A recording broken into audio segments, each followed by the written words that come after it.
नमस्कार, स्वागत है आप सभी का स्टॉक फटाफट में। मैं हूं आपके साथ कविता थपलियाल और इस शो में हम बाजार के एक्शन से जुड़े सभी खबरों पर फटाफट अंदाज में आपको जानकारी देते हैं। इस शो में आखिर के 2 घंटे के लिए बेहतरीन ट्रेडिंग आइडियाज आपको दिए जाते हैं। इसके अलावा निवेश के लिए ऑप्शन से कमाई के लिए मुनाफे का ऑप्शन भी आपको बताया जाता है। लेकिन चलिए शुरुआत करेंगे बाजार की चाल के साथ, जहां पर ऊपरी स्तरों से हम देख रहे हैं कि बाजार में दबाव है और फिसलकर अब बाजार जो है 25,450 के नीचे जाता हुआ दिखाई दे रहा है। बैंक निफ्टी जो है लगभग यहाँ पर 60,900 के नीचे अब कारोबार होता हुआ फिलहाल 105 अंकों की कमजोरी हम देख सकते हैं।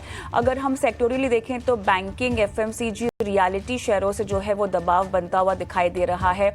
स्टॉक स्पेसिफिक एक्शन भी है बाजार में, जहां पर नए ऑर्डर से तेजस नेटवर्क हम देख रहे हैं लगभग 13% यहाँ पर दौड़ता हुआ दिखाई दे रहा है। तो बाजार में आज मार्केट ब्रेथ भी हम देख रहे हैं कि काफ़ी हद तक अब कमजोरी आती हुई दिखाई दे रही है। मार्केट ब्रेथ के लिहाज से एनएसई पे 1322 एडवांसेस, 1535 डिक्लाइंस अब आते हुए दिखाई दे रहे हैं। इतना ही नहीं, ब्रॉडर इंडिसेस भी जो हैं वहाँ पर भी हम देख रहे हैं कि अब फ्लैटिश सा कारोबार हो रहा है। फिलहाल निफ्टी मिड कैप 100 हम देख सकते हैं काफ़ी फ्लैट कारोबार करता हुआ। वहीं अगर हम स्मॉल कैप की बात करें तो यहाँ पर 1/4% की कमज़ोरी पूरी तरह से आती हुई दिखाई दे रही है। कुछ चुनिंदा गेनर्स अगर आपकी स्क्रीन पर भी हम फ्लैश करें, यहाँ पर टाटा मोटर्स पीवी लगभग 2% ऊपर, मैक्स हेल्थ हम देख रहे हैं लगभग 1.5% की मजबूती के साथ कारोबार में, BEL, Eicher motor, Adani ports में भी हम देख रहे हैं लगभग 1% की मजबूती के साथ कारोबार हो रहा है। लेकिन ऑन द लूजर साइड अगर आप देखिए, पावर ग्रिड 1.5% टूटा हुआ, ट्रेंट में भी देख रहे हैं 1.5% की कमजोरी, एनटीपीसी, कोल इंडिया, एशियन पेंट्स में भी 1.5 से 1.25% की कमजोरी के साथ कारोबार हो रहा है। लेकिन चलिए हमारे साथ मार्केट के एक्सपर्ट भी जुड़ गए हैं, इनसे बातचीत करते हैं और समझते हैं कि बाजार की चाल को कैसे समझा जाए। कोटक सिक्योरिटीज के वाइस प्रेसिडेंट अमोल अठावले हमारे साथ जुड़ गए हैं। अमोल, हाय आफ्टरनून, स्वागत है आपका स्टॉक फटाफट में। और अमोल, बाजार की ब्रेथ अब वीक होती हुई दिखाई दे रही है। देखिए 25,450 के नीचे अब बाजार जा रहा है। ओवरऑल जो दायरे में हम देख रहे हैं इंपॉर्टेंट सपोर्ट लेवल्स के इर्द गिर्द ही बाजार जो है दिन के इस समय आता हुआ हमें दिखाई दे रहा है आजकल। जी नमस्ते एंड गुड आफ्टरनून। आपने बिल्कुल सही कहा, एक रेंज बाउंड सेटअप ओपन हुआ है और आज भी उसी सेटअप को कंटिन्यू किया है। बट अभी भी मार्केट में कोई बड़ा सेल ऑफ आने के चांसेस फिलहाल तो डेली या इंट्राडे चार्ट्स पे नहीं दिख के आ रहे। एक प्रॉमिसिंग सपोर्ट, अगर मैं डाउन साइड की बात करूंगा तो प्रॉमिसिंग सपोर्ट है निफ्टी के लिए जो 25,350 रहेगा। उसी के आसपास 200 डे सिंपल मूविंग एवरेज भी आ रहा है। जब तक वो सस्टेन कर रहा है, होल्ड कर रहा है, चांसेस है कि वापस से एक बाउंस बैक देखने को मिल सकता है। ऑन द हायर साइड अगर मैं देखूंगा तो 25,650 या फिर 20 डे सिंपल मूविंग एवरेज एक क्रूशियल रेजिस्टेंस जोन बना हुआ है। मुझे लगता है जब तक वो क्लियर नहीं होता तो पॉजिटिव साइड पे डायरेक्शनल मोमेंटम आने के चांसेस फिलहाल तो नहीं दिख रहे। फिलहाल एक रेंज बाउंड सेटअप है और रेंज बाउंड सेटअप ही कंटिन्यू रहने के चांसेस इंट्राडे चार्ट्स पे दिख के आ रहे हैं। सेटअप रह सकता है। अब ऐसे में थोड़ा समझना होगा आपसे कि स्टॉक स्पेसिफिक रणनीति आप क्या देना चाहते हैं। जी, सिप्ला के साथ जाना चाहूंगा। पोजिशनल पॉइंट ऑफ व्यू से देख रहा हूँ, एक कॉन्ट्राबेट भी उसको बोल सकते हैं। 1350 के आसपास है, पोजिशनली टारगेट निकल के आ रहे 1400 के। स्टॉप लॉस रहेगा उसका 1325 का। एक करेक्शन के बाद एक रेंज बाउंड एक्टिविटी देखने को मिला था। आज सुबह ही फार्मा स्टॉक्स में एक्टिविटी काफी पॉजिटिव था, थोड़ा सा पॉज लिया है। बट सेटअप अभी भी पॉजिटिव साइड पे 20 डे सिंपल मूविंग एवरेज के ऊपर ट्रेड हो रहा है। पोजिशनल पॉइंट ऑफ व्यू से जरूर देखा जा सकता है। दूसरा एक बीएल के साथ जाना चाहूंगा, ये भी पोजिशनल है। 445 के आसपास है, 470 475 ऊपर के टारगेट्स निकल के आ रहे हैं। स्टॉप लॉस रहेगा उसका 435 का। एक प्रॉमिसिंग फॉर्मेशन है। एक करेक्शन के बाद अगर देखते हैं तो हायर बॉटम फॉर्मेशन मेंटेन रखा है। आज बुलिश कैंडल है, 20 डे सिंपल मूविंग एवरेज के ऊपर ट्रेड हो रहा है। पोजिशनल सेटअप काफी प्रॉमिसिंग लग रहा है। ऑलराइट, चलिए यहाँ पर कुछ कॉल्स जो आपकी तरफ से आती हुई दिखाई दे रही है, स्क्रीन पे फ्लैश करते हैं। बीईएल जो कि ऑलरेडी फ्लैश हो रहा है, खरीदारी की सलाह 470 से लेकर 475 के टारगेट, स्टॉप लॉस ऑलमोस्ट 435 का आपने रेकमेंड किया है। इसके अलावा सिप्ला में भी आपने खरीदारी की सलाह दी है और टारगेट आप यहाँ पे 1400 का लगभग दे रहे हैं। स्टॉप लॉस 1325 का आपने रेकमेंड किया है।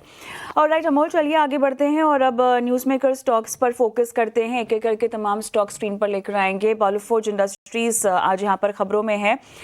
इनको दरअसल नाटो से जुड़ी कंपनी के साथ करार हुआ है और खाली शेल सप्लाई के लिए जो है कंपनी यहाँ पे करार करती हुई दिखाई दे रही है। क्लोज टू 10% हम देख रहे हैं कि अभी के ट्रेड में अप मूव दिखाई दे रहा है। लेकिन टेक्निकली चार्ट्स पर आपको कितना ऑप्टिमिस्टिक लग रहा है ये काउंटर? जी, ये स्टॉक रिफ्लेक्ट नहीं हो रहा है स्क्रीन पे, तो जब होगा तो मैं आपको व्यू दे पाऊंगा, फिलहाल तो ऑलराइट, दिख नहीं रहा। ऑलराइट। यहाँ पर कैपेसिटी इंफ्रा प्रोजेक्ट्स पर बात करते हैं। 10x रियलिटी से भी इनको ऑर्डर मिला है लगभग 537 करोड़ का। और यहाँ पर ये जो स्टॉक है आज के ट्रेड में अगर हम देखें तो यहाँ पर एक रिएक्शन ऑलमोस्ट 2% डाउन ट्रेंड दिखा रहा है। आपकी कवरेज में होगा ये? जी, ये नहीं है, बट बालू फोर्ट जो आपने पूछा था वो जी, जरूर भी चार्ट रिफ्लेक्ट हो रहा है। तो एक मैं क्विकली उसके ऊपर शेयर करना चाहूंगा टेक्निकल व्यू। आज 9% तक रैली देखने को मिला है, उससे पहले एक बाउंस बैक देखने को मिला था। मुझे लगता है ये मोमेंटम ज्यादा लग रहा है, क्योंकि on the higher side consistently 520 के आसपास एक स्टॉक रेजिस्टेंस लेता हुआ देखने को मिला है।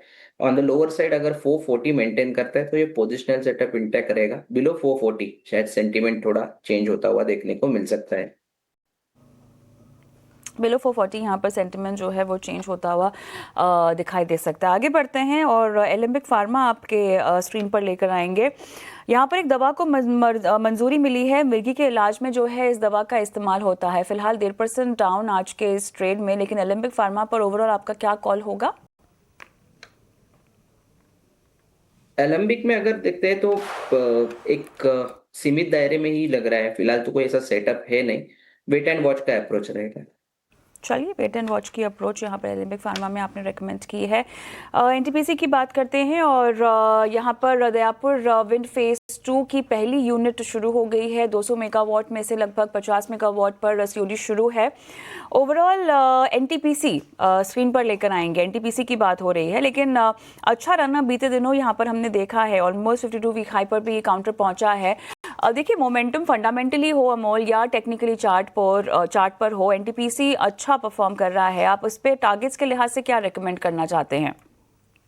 पोजिशनल सेटअप काफी अच्छा है। मुझे लगता है ऑन द हायर साइड कहीं ना कहीं ये 400 की तरफ बढ़ता हुआ स्टॉक पोजिशनली अगर मैं देखता हूँ तो देखने को मिल सकता है। रैली थोड़ा सा शॉर्ट टर्म में ज्यादा हो गया है, इसके लिए ऊपरी लेवल पे थोड़ा सा एक प्रॉफिट बुकिंग देखने को मिला है। आज की बात करेंगे तो 1.5% करेक्शन देखने को मिला है, but it looks like routine correction. अभी भी चार्ट का पैटर्न अगर मैं देखता हूँ डेली चार्ट पे तो काफी प्रॉमिसिंग है। एवरेजेस के हिसाब से अगर मैं देखता हूँ तो 20 डे सिंपल मूविंग एवरेज के ऊपर कंफर्टेबली ट्रेड हो रहा है। Downside support trend following traders के लिए रहेगा 370 से लेके 375 का।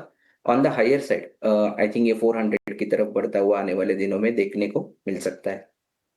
चलिए, तो 400 की तरफ ये जाता हुआ दिखाई दे रहा है आने वाले दिनों में। एनटीपीसी पर ये आपकी राय आती हुई एलटीआई माइंट्री की ओर रुख करते हैं। एनवीडिया के साथ देखिए करार किया है, टैक्स प्लेटफॉर्म के एआई अपग्रेडेशन के लिए यहाँ पर करार हुआ है। और हम सब जानते हैं कि आजकल यहाँ पर आईटी स्टॉक्स पर जिस तरह से गाज गिर रही है, लेकिन आज जो है एनवीडिया के नतीजे क्योंकि अच्छे आए हैं, पूरा आईटी पैक हम देख रहे हैं काफ़ी हद तक रिबाउंड हुआ है। लेकिन एलटीआई माइंट्री आज के ट्रेड में 1.25% टूटता हुआ।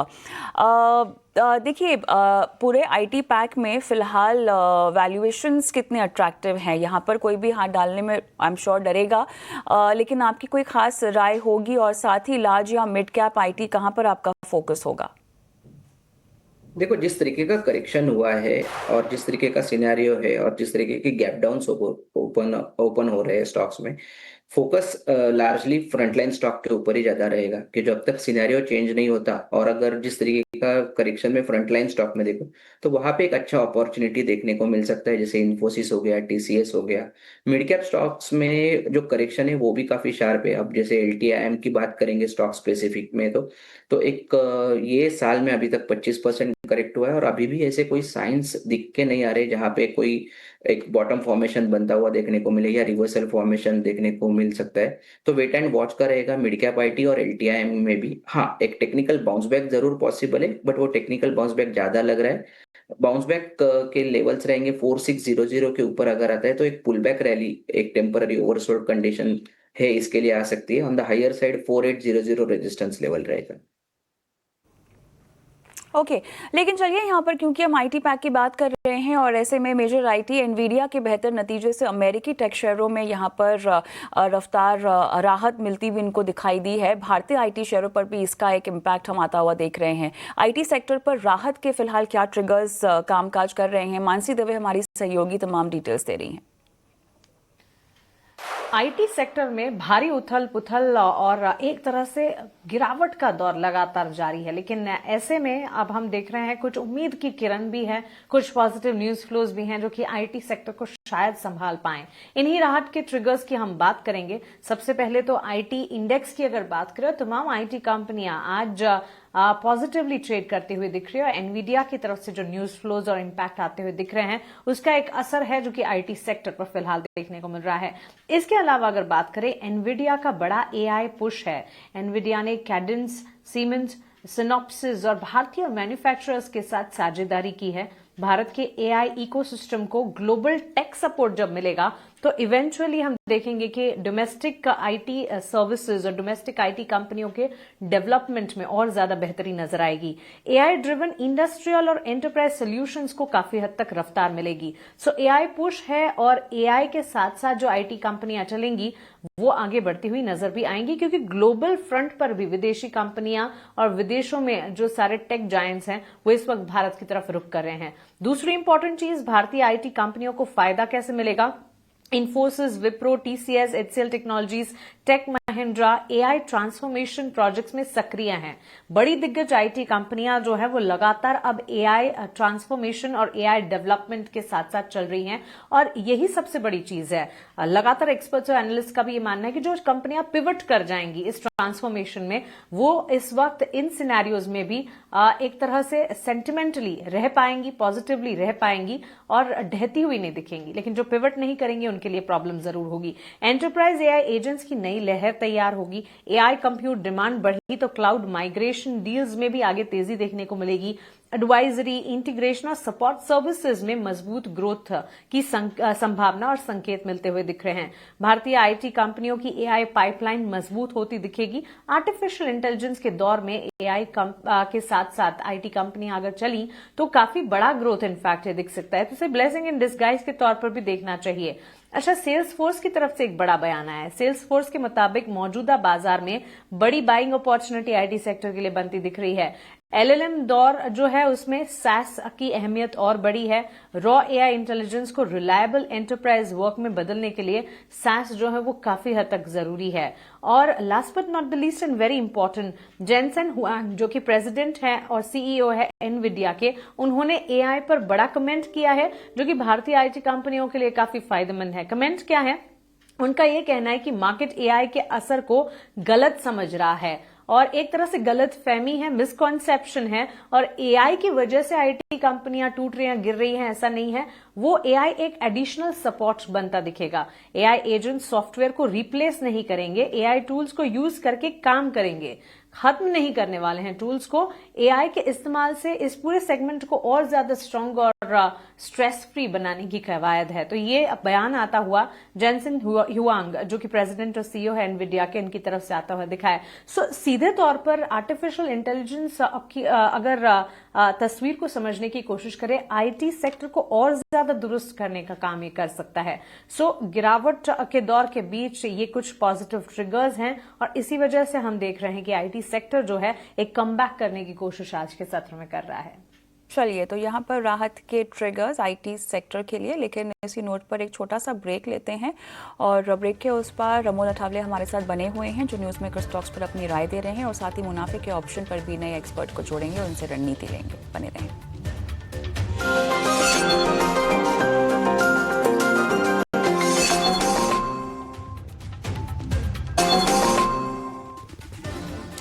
Welcome back. आप देख रहे हैं स्टॉक फटाफट और हम अब न्यूज़ मेकर स्टॉक्स की ओर एक बार फिर से रुक करते हैं। अमोल अठावले हमारे आज के मेहमान जो आपको रणनीति बता रहे हैं। अमोल, सुंदरम क्लेटन की बात करेंगे। यहाँ पर डायरेक्टर विवेक एस जो है डायरेक्टर और सीईओ पद से इस्तीफा देने की इनकी खबर आई है और अब जो है वेंकटेश डायरेक्टर और सीईओ पद के लिए नियुक्त किए गए हैं। लेकिन स्टॉक देखिए यहाँ पर जिस तरह की तेजी दिखा रहा है, ऑलमोस्ट 5.5% आज के ट्रेड में ऊपर 1424 के लेवल्स।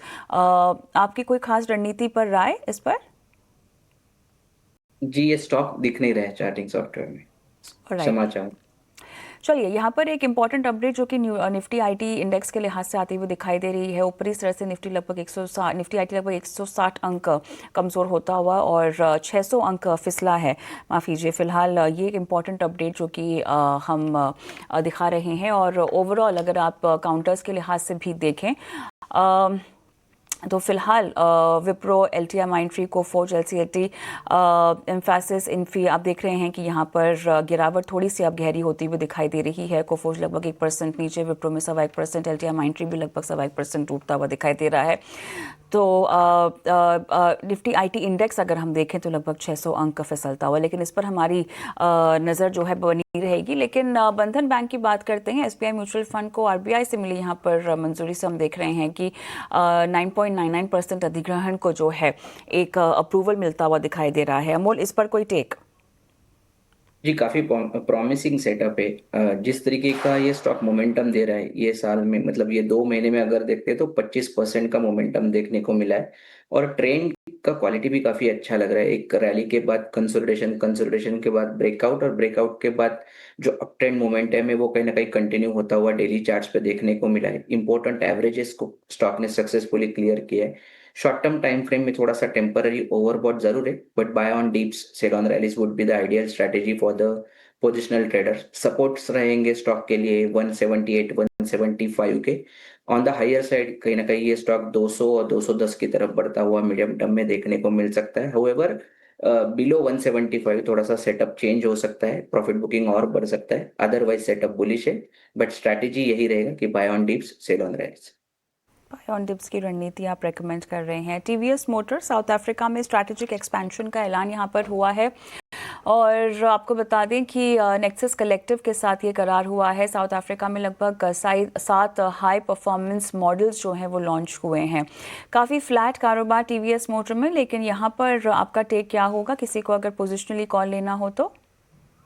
पोजिशनली बाइंग साइड का ही व्यू रहेगा। आज जरूर फ्लैट है जैसे कि आपने कहा, बट कल का मोमेंटम अच्छा था। उसके बाद एक नॉन डायरेक्शनल एक्टिविटी देखने को मिला है, और मैं थोड़ा सा ब्रॉडर सेटअप देखता हूँ तो स्टॉक में हायर बॉटम फॉर्मेशन मेंटेन रखा है। तो मुझे लगता है पोजिशनली कोई दिक्कत नहीं है। एक आध दिन और कंसोलिडेशन देखने को मिल सकता है, बट अप ट्रेंड कंटिन्यू रहने के चांसेस काफी ब्राइट लग रहे हैं। 3850 ट्रेंड फॉलोइंग ट्रेडर्स के लिए एक रेफरेंस पॉइंट रहेगा। और ऑन द हायर साइड कहीं ना कहीं ये स्टॉक 4000 की तरफ बढ़ता हुआ नियर टर्म में देखने को मिल सकता है।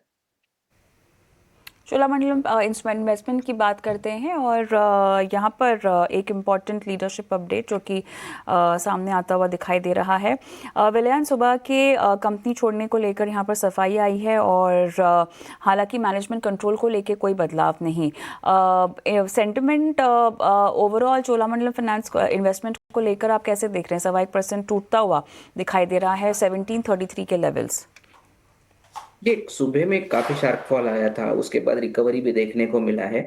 तो एक नॉन डायरेक्शनल इंट्राडे एक्टिविटी है, बट वोलेटाइल भी है उसके साथ। और अगर मैं डेली चार्ट्स भी देखता हूँ तो भी एक रेंज में फंसा हुआ देखने को मिल रहा है। On the higher side 1780 consistent resistance zone बना हुआ है। ऑन द फ्लिप साइड अगर मैं देखता हूँ तो 1660 एक ऐसा सपोर्ट जोन बना हुआ है जहां से बार बार स्टॉक रिवर्स होता हुआ देखने को मिल रहा है। ये रेंज के अंदर है, तब तक रेंज बाउंड टेक्सचर कंटिन्यू रहने के चांसेस काफी ब्राइट है, बट ध्यान जरूर रहेगा 1780 की तरफ। 1780 का अगर रेंज ब्रेकआउट सक्सेसफुल होता है तो स्टॉक में पॉजिटिव डायरेक्शनल मोमेंटम बढ़ने के चांसेस काफी ब्राइट लग रहे हैं। चलिए आगे बढ़ते हैं और सनोफी इंडिया हमारा अगला न्यूज़मेकर स्टॉक। यहाँ पर ओवरऑल हम देख रहे हैं नंबर्स के लिहाज से अनुमान से कमज़ोर आए। 18.5% घटी। शेयर भी हम देख रहे हैं लगभग 2.5% टूटता हुआ। यहाँ पे कमज़ोरी और गहराएगी। सनोफी 1 मिनट में स्टार्ट चेक कर।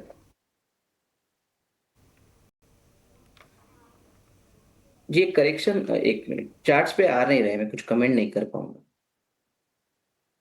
और राइट, चलिए इसी के साथ हमारा आज का समय यही समाप्त होता है। बहुत शुक्र आपका, आप जुड़े हमारे साथ और आज दर्शकों का मार्गदर्शन किया। स्टॉक फटाफट में इतना ही, छोटा सा ब्रेक लेते हैं। ब्रेक के उस पार लेकर आएंगे आपके लिए कॉर्पोरेट कनेक्शन। बने रहें।